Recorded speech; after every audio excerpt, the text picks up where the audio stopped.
Dans cet exercice, un XESPCI donné en 2018, on a une question relativement ouverte à laquelle il faut répondre. Donc on nous demande de trouver les fonctions continues sur 0,1 à valeur dans R, vérifiant pour tout x dans 0,1 la relation f de x égale la somme des f de x puissance n sur 2 puissance n.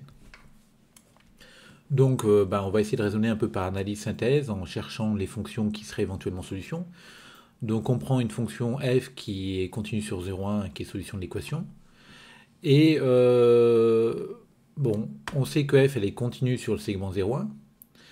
Donc comme elle est continue sur un segment, le théorème des bornes atteintes me dit qu'il existe un x0 appartenant à 0,1 tel que f de x0 est égal au maximum et f de x1 tel que f de x1 égale le minimum. Donc on va prendre ces deux quantités-là. Qu'est-ce qu'on sait de x0 ? On applique la relation vérifiée par f en x0. Mon x0 étant dans 0,1. Donc j'ai f de x0 qui est égal à cette somme-là. Or, cette somme-là, je peux la majorer facilement parce que chacun des termes de la somme va être plus petit que f de x0 sur 2 puissance n. Pourquoi ? Par définition de x0. x0, c'est l'élément de 0,1 qui réalise le maximum. Donc comme x0 puissance n, c'est encore un élément de 0,1, du segment 0,1, j'ai f de x0 puissance n qui est plus petit que f de x0. Donc quand je divise par 2 puissance n qui est positif, je garde le même sens. Et je somme les inégalités. Et j'ai le droit de le faire parce que chacune de ces fractions-là, de ces séries est convergente. Parce que cette série-là, c'est finalement une constante fois la somme des 1 sur 2 puissance n. Et la somme des 1 sur 2 puissance n, c'est une série géométrique de raison 1,5 qui appartient à moins 1. Donc en fait, on a cette inégalité-là. F de x0 puissance, la somme des f de x0 puissance n sur 2 puissance n qui est plus petite que f de x0 tout le temps, mais on a l'égalité parce que f vérifie l'équation. Donc comme on a l'égalité, ça veut dire que cette inégalité-là devient une égalité, et donc ça veut dire que pour tout n dans n étoile, j'ai l'égalité entre f de x0 puissance n sur 2 puissance n et f de x0 sur 2 puissance n. Donc en particulier, comme 2 puissance n est non nul, j'obtiens que f de x0 puissance n égale f de x0. Bon, alors du coup on peut maintenant réfléchir un petit peu, mais si x0 est plus petit que 1, strictement, dans ce cas-là j'ai mon x0 puissance n qui va être une suite géométrique de raisons x0 strictement plus petite que 1, enfin comprise entre 0 et strictement 1. Donc mon x0 puissance n va tendre vers 0, et comme ma fonction f est continue sur 0,1, elle l'est en 0, et donc, par caractérisation séquentielle de ma limite, j'ai f de 0 qui va être la limite de f de x0 puissance n. F de x0 puissance n, c'est égal à f de x0, donc c'est la limite de f de x0, c'est-à-dire f de x0.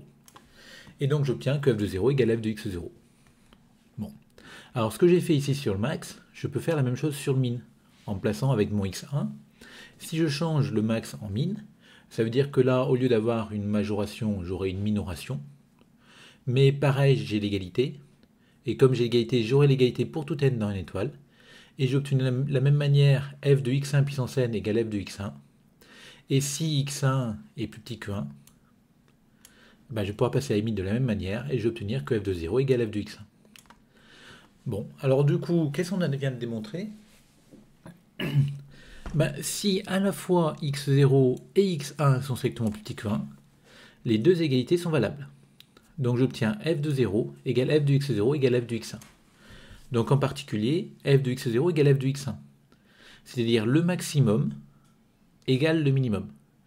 Et si le maximum est égal au minimum, ça veut dire que pour tout x dans 0,1, f de x sera égal au maximum, au minimum. En fait, la fonction va être constante.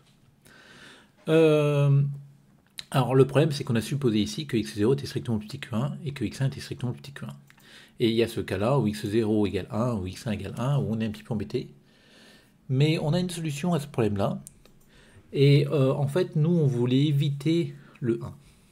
Parce que le 1, ça ne tend pas vers 0. Bon. Et de quoi a-t-on eu vraiment besoin ? On a juste eu besoin de x0 puissance n tend vers 0. Donc c'est à ce moment-là qu'on avait besoin d'avoir x0 strictement plus petit que 1 et x1 strictement plus petit que 1.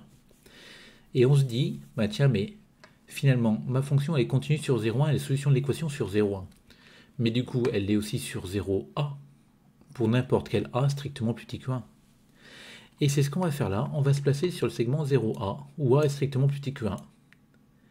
Et l'intérêt, c'est que comme ça, en reprenant toutes les écritures, donc en remplaçant à chaque fois le 1 par un A, donc à chaque fois on se place sur 0A, et ben on aura x0 qui sera inférieur ou égal à A, donc strictement plus petit que 1.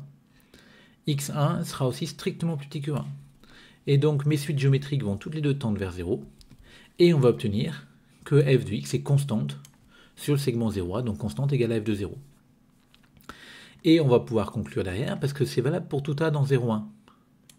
Donc du coup, je vais obtenir que f de x, c'est égal à f de 0 pour tout x dans 0,1. Parce que pour n'importe quel x de l'intervalle 0,1, je vais pouvoir l'inclure dans un segment 0A.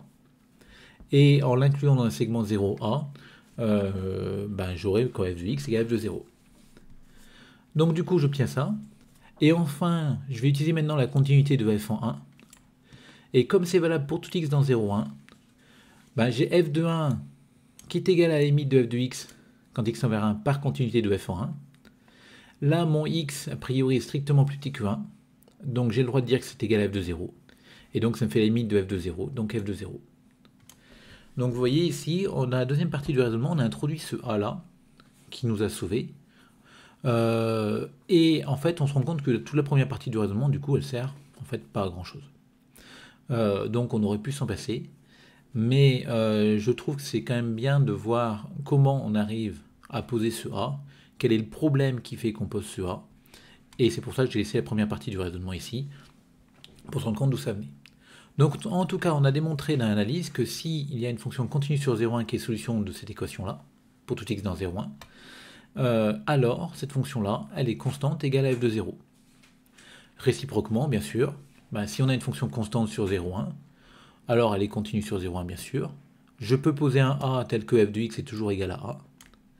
Et dans ce cas-là, quand je calcule la somme des f de xn sur 2 puissance n, donc pour tout x dans 0,1, si je calcule ce truc-là, f de xn ça vaudra a parce que xn appartient à 0,1.